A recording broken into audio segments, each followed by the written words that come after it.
बिस्मिल्लाहिर्रहमानिर्रहीम। अस्सलाम वालेकुम दोस्तों, इस ऑडियो लॉग में हम बात करने वाले हैं इमरान खान की स्ट्रेटेजी। इमरान खान क्या सोच रहे हैं, क्या करना चाह रहे हैं। असेंबलियां तोड़ने के लिए सुना है समरी भी उनके पास आ चुकी है, फिर वो समरी थ्रो क्यों नहीं करे, ये क्या तमाशा हो रहा है पाकिस्तान के अंदर। उसके अलावा ये भी देखना है हमने कि इमरान खान ने निगोशिएशंस की ऑफर कर दी है जी पीडीएम की गवर्नमेंट को और उनके सहूलतकारों को। ये निगोशिएशन ऑफर क्यों थ्रो की गई, ये वो चीजें हैं जो हमने सारी की सारी इस डिटेल में इस ऑडियो लॉग के अंदर डिस्कस करनी है। सबसे पहले इमरान खान के पास समरी आ चुकी है जिसके अंदर वो पंजाब असेंबली को डिसॉल्व कर सकते हैं। अब ये समरी सीधी सीधी गवर्नर के पास जानी है, गवर्नर इसे अप्रूव भी कर सकता है, गवर्नर इसे रिजेक्ट भी कर सकता है, लेकिन गवर्नर के पास ज्यादा से ज्यादा इख्तियार ये है कि वो 15-20 दिन के लिए रोक दे, उसके बाद वापस भेज दे चीफ मिनिस्टर को और चीफ मिनिस्टर दोबारा भेज दे, जिसके बाद ये समरी अप्रूव हो जाएगी। अब इन तमाम तर चीजों के दरमियान इमरान खान ने एक निगोशिएशन की ऑफर दी है पीडीएम की जमातों को कि आओ मिलकर इलेक्शन वगैरह करवा लेते हैं, सो बातचीत कर लेते हैं, सारा का सारा सिस्टम वगैरह सेट कर लेते हैं, इलेक्शन कमीशन को भी सेट कर लेते हैं, सारे कानून वगैरह सेट कर लेते हैं, एक लेवल प्लेइंग फील्ड मिल जाएगी और सब लोग मिलकर इलेक्शन में चले जाते हैं। अब ये क्या इतना आसान है उन लोगों के लिए। मैं पहले भी कह चुका हूं कि पीडीएम के लिए इलेक्शन मौत है। आप उनको कान से पकड़ के, उनको गर्दन से पकड़ के इलेक्शन की तरफ लेकर जा सकते हैं, वरना ये लोग कभी भी इलेक्शन की तरफ नहीं जाएंगे। या तो आप इनको गर्दन से पकड़कर ले जाएंगे इलेक्शन की तरफ, या तो कॉन्स्टिट्यूशन ऑफ पाकिस्तान इनको गर्दन से पकड़कर इलेक्शन की तरफ लेकर जाएगा, वरना ये लोग बिल्कुल भी इलेक्शन की तरफ नहीं जाएंगे। सो ये जो इमरान खान ने मूव किए हैं ना कि मैं इनको निगोशिएशंस की टेबल ऑफर कर रहा हूं वगैरह वगैरह, ये सब कुछ बकवास है, नॉनसेंस, रिडिक्युलस। इमरान खान की मामला फहमी ही नहीं है इन तमाम तर मामलों के अंदर। एक्चुअली में आप इनको निगोशिएशन टेबल ऑफर कर रहे हैं, निगोशिएशन से क्या साबित करना चाहते हैं आप लोग। इन निगोशिएशन से पता है ये लोग क्या कर रहे हैं, मीडिया के ऊपर नैरेटिव बना रहे हैं, ये बताने की कोशिश कर रहे हैं इमरान खान देखो कितना कमजोर है, वीक है वगैरह। वो मुझे पता है कि एक्चुअली में स्ट्रेंथ इमरान खान के ही पास है, लेकिन मसला ये है कि आप निगोशिएशन थ्रो करें तो इससे ये पता चलता है कि आप कितने बेवकूफ हैं, आप कितना कम अकल रखते हैं इन सियासी मामला के ऊपर। आपको क्या जरूरत है इनको निगोशिएशन थ्रो करने की। और ये जो आपको समरी वगैरह दे दी है ना ये चौधरी परवेज इलाई ने, तो इस समरी की भी कोई हैसियत नहीं है। चौधरी परवेज इलाई बड़ा डाकू आदमी है, मुझे पता है उसने क्या गंद डाला हुआ है पीछे। ये समरी जाएगी गवर्नर के पास, गवर्नर को कहेगा कि रिजेक्ट कर दो, गवर्नर दोबारा से चीफ मिनिस्टर के पास भेज देगा, चीफ मिनिस्टर कहेगा कि मैंने तो समरी भेजी ही नहीं है, ये एक और पता है चीफ मिनिस्टर के पास। उसके बाद अगर चीफ मिनिस्टर ने दोबारा समरी वहां पर भेज दी और उसके बाद गवर्नर ने अप्रूव वगैरह कर ली, तो चीफ मिनिस्टर जाकर सुप्रीम कोर्ट के अंदर कह सकता है कि यार देखो मैंने समरी वगैरह भेजी नहीं थी, ये तो मुझसे जोर जबरदस्ती करवा के समरी भिजवाई गई है। सो ये वो गंदे जो दोबारा चीफ मिनिस्टर वगैरह डाल सकता है। सो ये वो चीजें हैं जो चीफ मिनिस्टर यूज करेगा इमरान खान से ताकि वो सीटें वगैरह ले सके। मैंने पहले भी कहा है, बार बार कह रहा हूं, पीटीआई को पीएमएल काफ के साथ कोई भी इलेक्शन अलायंस करने की जरूरत नहीं है। इनको क्यों सीटें दी जाए, किस बात की सीटें दी जाए। सो ये वो चीजें हैं जो इमरान खान को सोचनी चाहिए। आप बार बार खैरात बांटते फिर रहे हैं कि सीटें इनको भी दे दो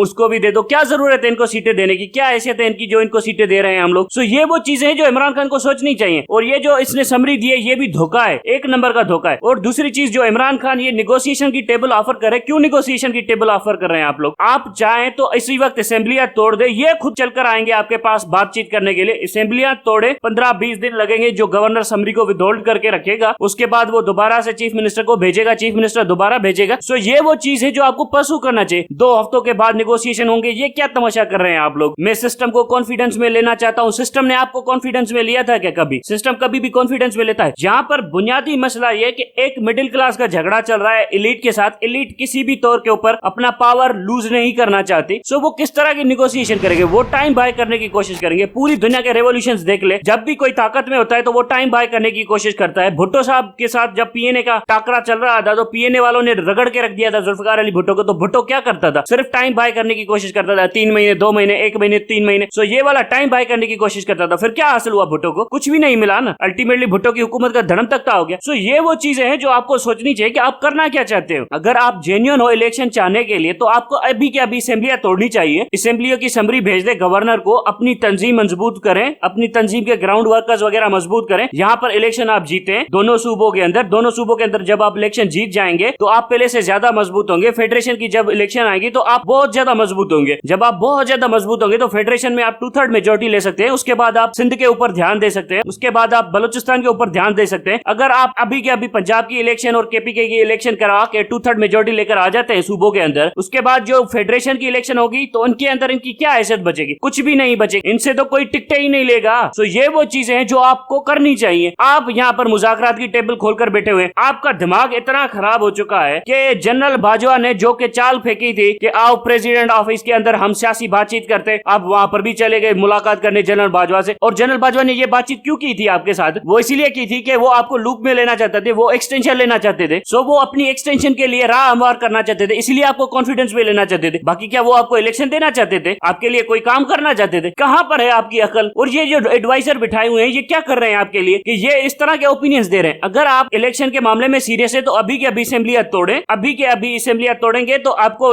मार्च से पहले इलेक्शन मिल जाएंगे। इलेक्शन लड़ें, अपनी तंजीम को मजबूत करें और फिर इलेक्शन जीत कर आए। और ये जो सोच रहे हैं ना कि हम बैठे बिठा इलेक्शन जीत जाएंगे, ऐसा भी नहीं है। तंजीम आपकी बिल्कुल भी मजबूत नहीं है और ये पीडीएम की सारी जमातें सब कुछ लगा देंगी अपना दाव के ऊपर। हो सकता है आईएसआई के लोगों को भी अपने ऊपर लगा दे कि ये करना है वो करना है। तो इस तरह की पूरी चीजें वो करने के इरादे से हैं। तो आपको सोचना चाहिए कि आप करना क्या चाहते हैं। अगर आप लड़ना चाहते हैं इलेक्शन, बहुत जल्दी लड़ना चाहते हैं, तो आप अपनी तंजीम को मजबूत कीजिए। आप ये ख्याल में ना रहिएगा कि आप इलेक्शन जीत जाएंगे, बड़े आराम से जीत जाएंगे। कोई इलेक्शन आराम से जीतने वाले नहीं है आप। यहाँ पर उन लोगों ने इतना पैसा बहाना है पंजाब की गवर्नमेंट के ऊपर, केपीके की गवर्नमेंट के ऊपर, कि आपकी सोच है इतना पैसा बहेगा, इतनी ज्यादा मतलब मैनिपुलेशन करने की कोशिश की जाएगी। आप उस तमाम तर मैनिपुलेशन को कैसे रोकेंगे जब तक आपकी तंजीम मजबूत नहीं होगी? आपकी बुनियादी मसला हर बार यही आता है कि आपकी तंजीम मजबूत नहीं है। और आप लेवल प्लेइंग फील्ड और ये जो बातचीत करें, आप बातचीत भी इसीलिए करें कि क्योंकि आपको डर लग रहा है कि इलेक्शन में कोई डंडी वंडी ना मार दे, आपकी तंजीम मजबूत नहीं है। सो ये वो चीजें हैं जो आपको सोचनी चाहिए। आपने इलेक्शन की टिकटें भी डिस्ट्रीब्यूट नहीं की हुई हैं। अगर आप इलेक्शन को स्टेप बाय स्टेप प्रोसेस में लड़ते हैं तो आपकी ज्यादा कामयाबी के चांसेस बढ़ते हैं। लेकिन फिर भी आप नहीं करना चाहते, आप निगोशिएट करना चाहते। किससे निगोशिएट करना चाहते हो? क्या हासिल करोगे निगोशिएट करके? जब लड़ना होता है तो निगोशिएट करते हो, जब निगोशिएट करना होता है तो तब लड़ने शुरू हो जाते हो। जब आप गवर्नमेंट में थे तब आपको निगोशिएशन शुरू कर देनी चाहिए थी अपोजिशन जमातों के साथ, क्योंकि गवर्नमेंट का काम होता है निगोशिएशन करना, उनसे बातचीत करना, उनको थमाना, क्योंकि गवर्नमेंट बहुत ज्यादा ताकतवर होती है। लेकिन तब आपने लड़ाई झगड़े शुरू किए हुए थे। लेकिन जब आप अपोजिशन में हो तब आप निगोशिएशन कर रहे हो। यहाँ पर आपका काम होता है लड़ाई झगड़ा करना, गवर्नमेंट का काम होता है आपसे निगोशिएशन करना। गवर्नमेंट ज्यादा ताकतवर होती है, लेकिन यहाँ पर आप उल्टी निगोशिएशन करना शुरू कर रहे हो। सो ये किस तरह की पॉलिटिक्स की जा रही है? जो एजिटेटर्स होते हैं, जो अपोजिशन होती है, उनसे गवर्नमेंट निगोशिएट करती है, गवर्नमेंट का काम होता है झुकना। यहाँ पर आप उल्टी गंगा बहा रहे हो और फिर लेवल प्लेइंग फील्ड वगैरह। ये दिखाता है कि आपके अंदर एक डेस्परेशन है। आपके अंदर डेस्परेशन क्यों है? आपके अंदर डेस्परेशन इसीलिए है कि क्योंकि आपकी कोई स्ट्रेटेजिक विजन नहीं है। यहाँ पर मैं थोड़ी सी आपको मिसाल देता हूँ चाइना की सीसीपी की, कम्युनिस्ट पार्टी ऑफ चाइना की। चाइना की सीसीपी का आप विजन देखें, तकरीबन 100 साल हो चुके हैं उस पार्टी को। वो बनी थी 1920 के करीब। वहां पर उस वक्त चाइना के अंदर एक बच्चे को बादशाह बनाया हुआ था जापानीज लोगों ने। उस बच्चे को लेकर घूमते फिर रहे थे कि ये तुम्हारा बादशाह है, ये तुम्हारा बादशाह। उस बंदे ने कभी भी पूरी दुनिया नहीं देखी हुई थी। उस बच्चे को कभी चीनियों ने गोद में लिया, कभी अमेरिकियों ने गोद में लिया कि ये तुम्हारा चीनियों बादशाह है, इसकी इज्जत करो, उसकी इज्जत करो। जैसे यहाँ पर बिलावल को गोद में लेकर बैठा हुआ है अमेरिका कि इसकी इज्जत करो, या तिब्बत का दलाई लामा को लेकर बैठा हुआ है गोद के अंदर के तिब्बत के अंदर जो असल बादशाह है वो दलाई लामा है। और वो थड़की बुढ़ा जो खुद को मजहबी स्कॉलर कहते हैं, सारा दिन औरतें तारता फिरता है। अब उस थड़की बुढ़े को तिब्बत का बादशाह बनाना मंजूर है, लेकिन सीसीपी की हुकूमत तिब्बत के ऊपर मंजूर नहीं। अब ये थड़की बुढ़ा तिब्बत के ऊपर बादशाह बनेगा। मैं दलाई लामा की बात कर रहा हूँ, आपको पढ़ना हो तो थोड़ा सा पढ़ लीजिएगा। तिब्बत का बादशाह दलाई लामा, ये छोटा सा बच्चा था, वहां से भागकर आया था इंडिया के अंदर। नेहरू ने इसको भगाया था। उसके बाद नेहरू को जूते मारने के लिए चीनियों ने जंग की थी 1962 की। लेकिन फिर भी आप देखिए ये छोटा सा बच्चा कितना बड़ा थड़की बन गया, और इसको अमेरिका सपोर्ट कर रहा है कि हम आजाद तिब्बत की मूवमेंट चलाएंगे और वहां पर इसको बादशाह बनाएंगे। सो आप सीसीपी की मिसाल ले ले, कम्युनिस्ट पार्टी ऑफ चाइना की। इन्होंने कितनी सारी चीजें देखी है 100 साल के अंदर। इनकी पॉलिटिकल हिस्ट्री देख ले आपने। इन्होंने एक मासूम से बच्चे को बर्दाश्त किया जो इनका बादशाह बना हुआ था। कभी उनको कौन यूज कर रहा था, कभी उनको कौन यूज कर रहा था। फिर भी उन्होंने नेशनलिस्ट के साथ अलायंस बनाकर जापानीज के खिलाफ लड़ाई की। बहुत ज्यादा नुकसान हुआ। बाद में इनका जाकर नेशनलिस्ट के साथ लड़ाई झगड़ा हो गया 1940 के बाद। नेशनलिस्ट इनको कुचलना चाहते थे, ये नेशनलिस्ट को कुचलना चाहते थे। इन्होंने लॉन्ग मार्च की और वो जाकर जहां से चलते चलते तिब्बत के पहाड़ों के अंदर छुप गए। तिब्बत के पहाड़ मतलब ऐसे है कि चाइना का जो एक हिस्सा है वो समंदर की सतह के बराबर है, और जो तिब्बत के पहाड़ है वो तकरीबन 15,000 से 25,000 फुट ऊंचे हैं। तो चाइना का एक हिस्सा जमीनी हिस्सा है और दूसरा हिस्सा पहाड़ों की तरफ से है, जैसे हमारे नॉर्थ पाकिस्तान है और पंजाब का प्लेटू है। सो इसी तरह का वो उनका हिस्सा है। तिब्बत वाले पहाड़ी इलाके हैं और दूसरा वाला हिस्सा इनका जमीनी हिस्सा है। सो ये वो वहां तक जाकर भाग गए। उन्होंने कितने सारे लोग गवाए अपने। उसके बाद उनके साथ क्या हुआ? उसके बाद माओ जेतुंग आया। उन्होंने अपनी इकोनॉमी को बढ़ाने की कोशिश की। अमेरिका ने इनके ऊपर पाबंदियां लगाई। इनका फॉर्मोसा ताइवान इनसे छीन लिया गया। इनके साथ हांगकांग में कोई बातचीत नहीं करता था। हांगकांग के ऊपर बर्तानिया बैठा हुआ था। हांगकांग से बर्तानिया को हटाना पड़ा इन लोगों ने। उसके बाद इनसे रूसियों का झगड़ा हो गया। ये भी कम्युनिस्ट थे, रूसी भी कम्युनिस्ट थे। रूसियों ने तो इनको एटम बम मारने की धमकी दी। उसके बाद इनका एक और लीडर आया जिसने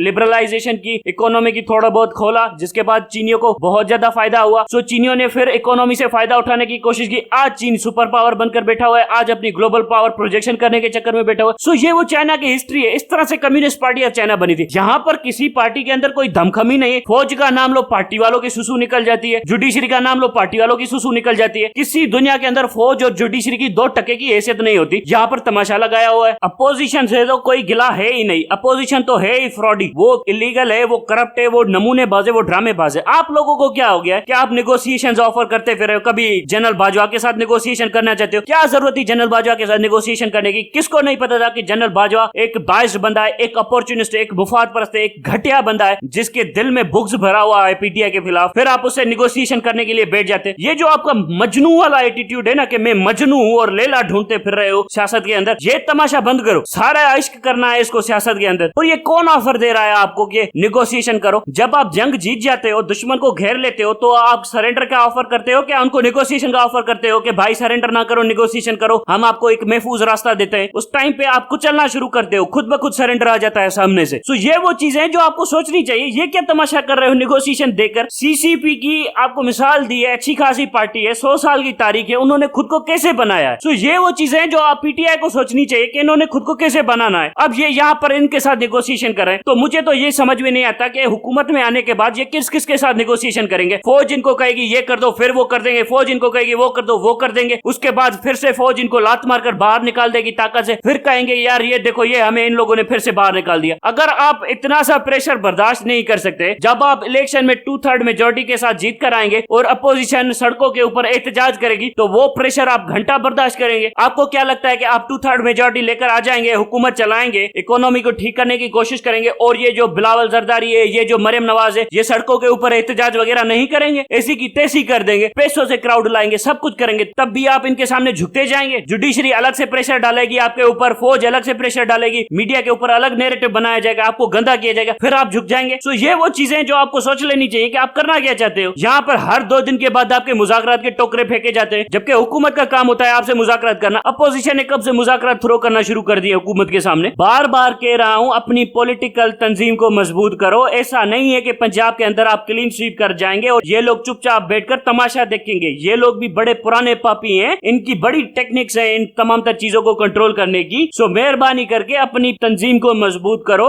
वहां पर इलेक्शन करवाओ, इलेक्शन जीतो। और ये जो इलेक्शन के अंदर डंडी भी मारने की सोच रहे हैं, तो उनको पता है कि आपकी तंजीम मजबूत नहीं है, आपकी टिकट डिस्ट्रीब्यूशन के प्रोसेस शुरू नहीं हुआ। आपने टिकट डिस्ट्रीब्यूशन तो पहले से कर देनी चाहिए थी, ताकि अब यहाँ पर आप फुल स्केल के ऊपर इलेक्शन के अंदर चले जाते। वो भी आपने नहीं किया। आप तो बेवकूफ निकले ही निकले, आपसे ज्यादा तो हुकूमत बेवकूफ निकली जिसने इस मौके से फायदा ना उठाया। लेकिन एजेंसियां तो बेवकूफ नहीं है ना, उनको तो सब कुछ पता है। वो तो पुराने पापी हैं ये सारे के सारे खेल के, वो तो पहले दिन से इलेक्शन की इंजीनियरिंग करते आ रहे हैं। सो ये वो चीजें जो आपको जहन में सोचनी चाहिए। बाकी किसी को डील देना, किसी को ऑफर देना नेगोशिएशन की, क्या हासिल करना चाहते हो? इलेक्शन तो 8 महीने के बाद वैसे ही होने, अगर आपको ये 2 इलेक्शन कराने तो करा लो। सो अपनी स्ट्रेटेजी को थोड़ा सा रीथिंक कीजिए, रीऑर्गेनाइज कीजिए खुद को, ताकि चीजों को थोड़ा सा दुरुस्त किया जा सके। ये जो हर जगह के ऊपर आप झुकते फिर रहे हैं ना, इससे आपकी आने वाली गवर्नमेंट के हवाले से भी मुझे शक पड़ता है कि कुछ हासिल नहीं हो सकता, कि आप कुछ हासिल नहीं कर सकेंगे आने वाली गवर्नमेंट के अंदर। आपके अंदर वो दमखमी नहीं है। अब तक के लिए इतना ही। Thank you very much.